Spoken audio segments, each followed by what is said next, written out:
Good morning guys. Ay, ang tagal pa ng oras. We will go to Manila.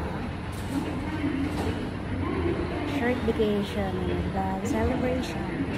Birthday celebration. So wala pang flight. Delay ang flight. Kapag na oras. Flight namin is 8:55. So, late. Naging 9, na-move siya ng 9:55. Antok na ako.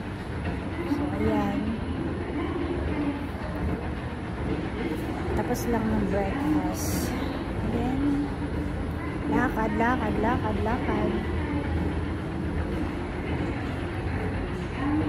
Walang magawa. So, dito tayo sa convenience store. Taas.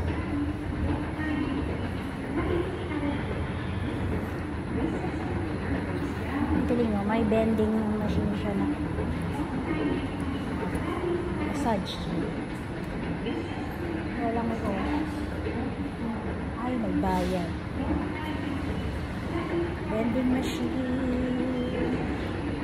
Ito nga pala kami sa Narita Airport.